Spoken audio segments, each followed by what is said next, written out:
I'm Jack Cranley with Cascadia Premium Wines and the Backroads Wine Club. And we're meeting today with Jeanne Feldkamp from Corollary Wines. This is a 100% sparkling label that I'm really excited about, and I plan on featuring a couple of these wines in the Backroads Wine Club Fall Club shipment of 2020.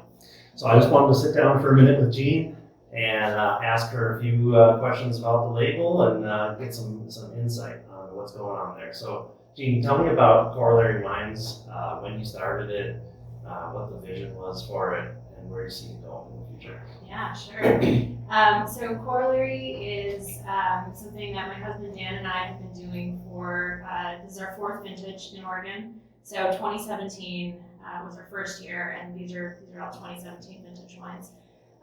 We decided to focus on sparkling from the Willamette Valley just because first of all, we love sparkling. That's kind of the category of wine that we just gravitate towards. Good We reason love to it do so so. much. Yeah. And it's kind of a slippery slope from drinking a lot of sparkling wine to learning more about it and visiting producers and really sort of learning the process. And eventually, you start to think about what you want to do with the rest of your life. And we started talking about making wine. And so, sparkling was kind of a natural place to focus. The other reason it was sort of a natural fit for us was that I grew up in Beaverton, which is, just outside the Willamette Valley.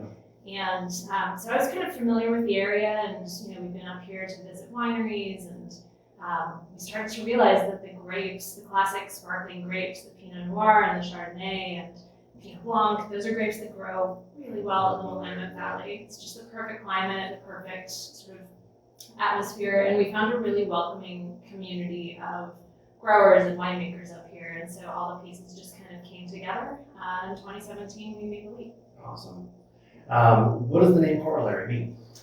Yeah, so the corollary sort of idea is that it's a math word, and it sort of indicates that you know one thing to be true, and then the corollary of that is like another thing you can derive from this thing that you know to be true.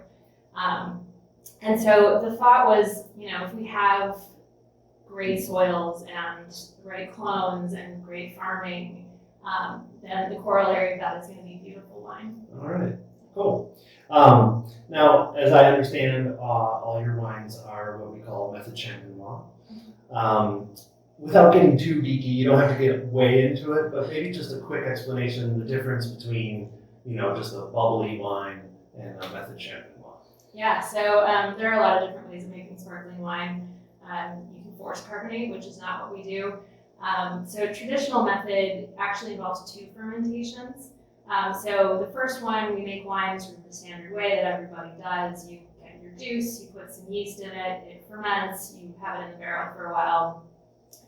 And then for sparkling, what we would do is take that first round wine, or base wine, and put it in bottle with a little bit of extra sugar and yeast. That wine's not bubbly yet. It's not bubbly yet, but the sugar and yeast that you put into the bottle ferment again. And secondary fermentation creates those bubbles naturally inside the bottle. Okay, and then, but when the yeast die, they're still in there, so yeah. What happens then? Yeah, so you have the sediment in the bottle just a little bit, and over the course of several weeks, what we do is called riddling, where you very slowly tilt the bottle up onto its neck, so all the sediment collects down here.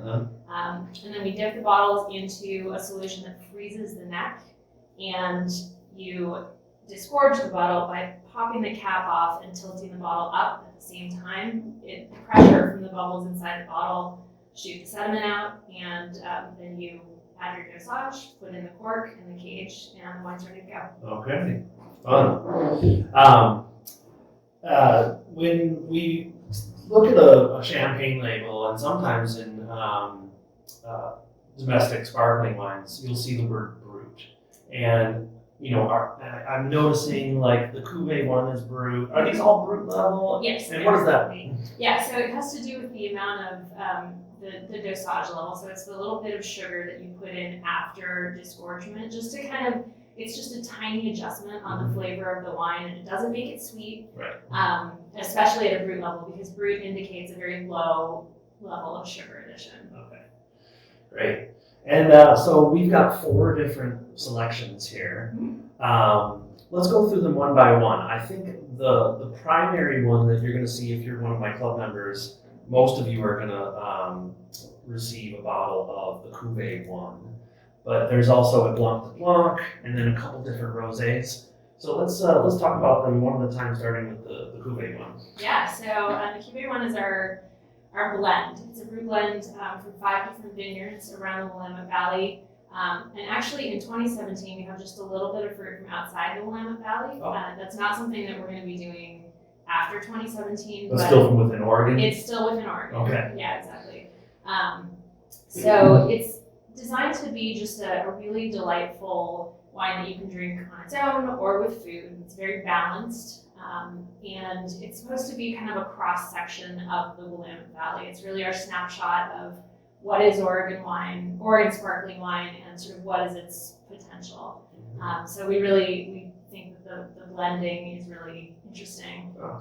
Great. Yeah. Different notes from when I tasted it with you last time we met, I was just blown away by how much complexity was there, how much richness in the mouthfeel and everything, all for like what I would consider a really approachable price point. Oh, so nice. yeah, that's why that one is gonna make a showing in the club. Cool. The others were awesome too, but ultimately I have to pick one, right? But this is Blanc de Blanc. First of all, what does Blanc de Blanc mean, and then what is this wine all about? Yeah, so Blanc de Blanc means that it's a wine that's entirely made from white grapes. This is our Namaste Blanc de Blancs. Namaste Vineyard is in the Van Duzer corridor, which is one of the newer Oregon AVAs. It's a great site because it is up on this hill, and the Van Duzer corridor is sort of a gap in the coast range where the ocean winds funnel in. And so you get this nice cold wind, keeping the grapes on the vine a little bit longer. So this is usually a site that we pick at the end of the season. And the longer those grapes stay on the vine, the more sort of flavor development you're getting. Yeah. And these are also old vines. They were planted in about 1980. Okay. So they just have so much character. And the pairing of the grapes and the site is really amazing. So we get great acidity on this site. This is a wine that I love with oysters. Oh, nice. Yeah.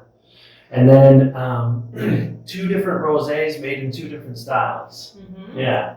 Okay, so the first one, the Cattrall Brut Rosé, is from Cattrall Brothers Vineyard, the Willamette Hills. This is all Pinot Noir. This is a Wadensville clone entirely in this bottling. And it's just a really beautiful, sort of graceful, classic rosé. There's a lot of sort of raspberry tones coming through. And this wine we made by adding just a little bit of still red wine to contribute the color. And there are a lot of different ways to make rosés, but this method is sort of one of the classics. And the red that we added in on this was actually made by the vineyard owner's daughter, who is also a winemaker. Oh, how fun. Yeah.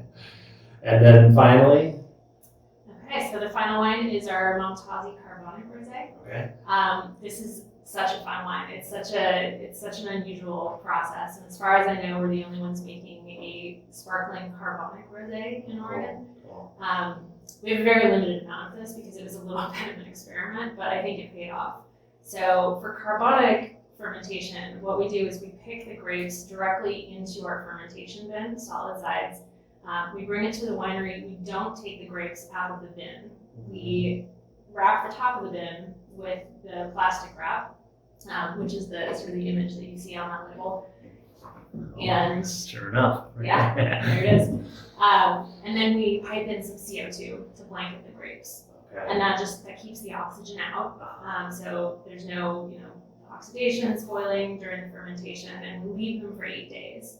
And so during that time, the juice starts fermenting inside the whole grapes. So if you actually pick one of these berries while it's fermenting and eat it, it's bubbly inside. It's a sparkling grape. It's so cool. It's really amazing. Cool. But that fermenting them that way starting the fermentation that way, gives them this it just extracts different flavors and texture from the grape because you're not getting the contact of the juice with the exterior of the skin. Sure. So it's a lot less tannin that you're pulling, but you get this beautiful color and you get these really interesting sort of cranberry and tangerine notes and Real some high tone savory, fruits. some savory notes too. So Fun. yeah, it's a fun wine. Cool. Well, I think that's about it. I appreciate you taking some time to talk with us today, and I'm really excited to share these with my club members. And but I will have all 4 of these wines up on my retail site, which is CascadiaWineStore.com. Yeah, thanks for having me. You bet. Cheers. Cheers.